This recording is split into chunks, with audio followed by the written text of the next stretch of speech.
ने क्या किया, अल जरकावी नाम का एक अलकायदा का दहशतगर्द था, उसके साथ जाके इन सुन्नी लोगों ने हाथ मिला लिया और अल जरकावी ने ठीक ठाक कत्लेआम कर दिया। फिर यहाँ पर इराक को डिवाइड करके चला गया अमेरिका सुन्नी और शिया क्लब में। अमेरिका को यहाँ पर बड़ी अच्छी तरह से पता था कि ये सुन्नी शिया रिफ्ट कर क्रिएट करने के बाद यहाँ से भाग रहे हैं। जो इस वक्त प्राइम मिनिस्टर है इराक का वो भी शिया है पर मेजोरिटी सुन्नी है, सो ये एक टसल छोड़कर जा रहा था। अमेरिका को बड़ी अच्छी तरह से मालूम था, लेकिन अमेरिका ने इस पे कुछ काम नहीं किया। और उसके बाद मसला क्या हुआ, इस सारी सिचुएशन से अमेरिका चुपचाप उठकर चला गया। फिर यहाँ पर एक टसल चलती रही और इस टसल का फायदा उठाने आया आपका इंडिया का टाइगर। इंडिया और इसराइल इस पूरी टसल से फायदा उठाने आए। इंडिया और इसराइल के क्या मसाइल थे, इंडिया चाहता था कि यहाँ से कुछ फाइटर रिक्रूट करके अफगानिस्तान में उतारे जाए जो पाकिस्तान से लड़वाए जाए। इंडिया जब भी अफगानिस्तान पर नॉर्दर्न रेजिस्टेंस फ्रंट की या एनआरएफ के लोगों की या नॉर्दर्न अलायंस की हुकूमत होती है तो वहां पर इंडिया का असर रसूख बढ़ जाता है और इंडिया यहाँ वहां से फाइटर्स लाके पाकिस्तान से लड़ाने की कोशिश करता है। इंडिया चाहता था कि इराक से भी कुछ फाइटर्स लिए जाएं और जाकर लड़वाए जाए पाकिस्तान में। बट यहाँ पर जो सबसे डर्टी गेम खेला ना, वो खेला था इसराइल ने। इसराइल ने एक अबू गरीबा प्रिजन है और एक कुवैत के करीब प्रिजन है। वहां पर जो प्रिजनर्स थे उनके अंदर मोस्टली सुन्नी प्रिजनर्स थे, उनके अंदर एक जज्बात भड़का है, एथनिक बेस्ड और सेक्टेरियन बेस्ड जज्बात भड़का है और जिसके बाद उन्हें खुला छोड़ दिया हथियार देकर इराक के अंदर। और इसी जगह से बनी दाइश, क्योंकि वहां पर नफरत का माहौल पहले से ही था, हथियार तो पहले से भी मौजूद थे और इसके अंदर उन्होंने एक इंडोक्ट्रिनेट किया कुछ लोगों को प्रिजन के अंदर, जेल के अंदर, और वो दोनों प्रिजन मैंने डाल दिए हैं इस वीडियो के अंदर। उसी प्रिजन में से इन लोगों को बाहर निकाल कर छोड़ दिया और फिर हथियार जैसे इन लोगों के पास है इन्होंने रोंद कर रख दिया ईरान को। ईरान को भी बड़ा समझ में आया। इसराइल ने इससे ये ऑब्जेक्टिव अचीव करने की कोशिश की, उन्होंने अपने दो बड़े सख्त मुखालिफ लोगों को मारने की कोशिश की, एक सीरिया के अंदर और दूसरा ईरान को मारने की कोशिश की। अब सीरियन और ईरानियन तो बच गए इसमें क्योंकि रशिया कूद गया पूरी का पूरा सीरियन फ्रंट पे और दाइश को बड़ी सुबकी हुई। हुआ ये कि आम लोगों का नुकसान हो गया। अब इस दाइश को कवर अप करना था तो फिर अमेरिका आया कूद करके, हाँ मैं आ रहा हूँ, मैं सबको बचाऊंगा और मैं इस दाइश को मारूंगा। अमेरिका ने भी कुछ नहीं किया,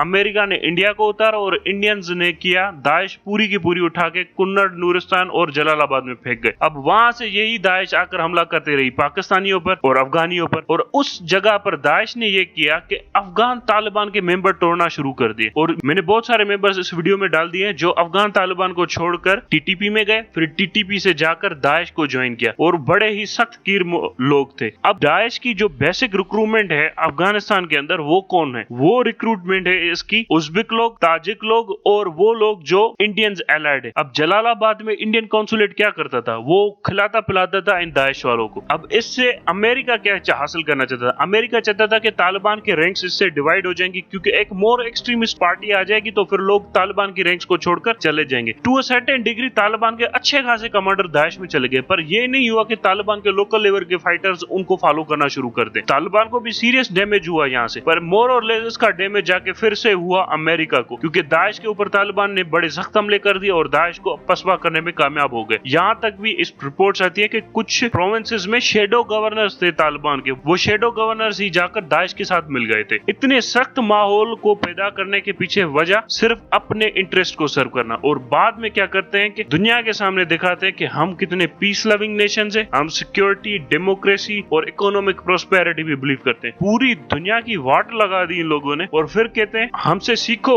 हम कैसे इंसाफ करते हैं। आज भी जो दाइश इस वक्त एक्टिव है जलालाबाद में, कुन्नड़ में, नूरिस्तान में और नगरहार प्रोविंस में, उसकी सारी वजह यह है कि जलालाबाद के अंदर जो इंडियन काउंसुलेट था, क्या दुनिया को नहीं पता? सारी दुनिया को पता है। और दुनिया क्यों नहीं एक्शन लेती, क्यों नहीं बताती कि वहां पर क्या है? आपको एक और इंसिडेंट बताता हूँ। आप सबको पता होगा अमेरिका ने एक mother of all bomb test करने की कोशिश की थी, नंगरहार के ऊपर जाकर फेंका था। उस नंगरहार में दाइश के काफी ज्यादा लोग मारे गए थे और उसमें सिर्फ दाइश के लोग नहीं मारे गए थे, काफी ज्यादा इंडियंस भी मारे गए थे जो इंडियन स्पाई एजेंसी रा से रिलेटेड थे। यहाँ पर यह बात समझने की है कि क्या अमेरिका इन सारी चीजों से लाताल्लुक है? क्या अमेरिका को इन सब चीजों का नहीं पता? नहीं, अमेरिका को सब कुछ पता है। वो एक्टिवली इन्वॉल्व नहीं है, वो देख रहा है कि इंडिया और इसराइल क्या कर रहे हैं, वो चुपचाप इन्हें करने दे रहा है। ये नहीं कर रहा है कि मैं खुद भी करूंगा, वो कह रहा है भली इन्हें करने दो ताकि मेरे दुश्मनों का सफाया हो। बाद में अगर जब भी इन्वेस्टिगेशन होगी तो अमेरिका इससे बाहर ही रहेगा। I hope you understand what I am saying. Thank you very much.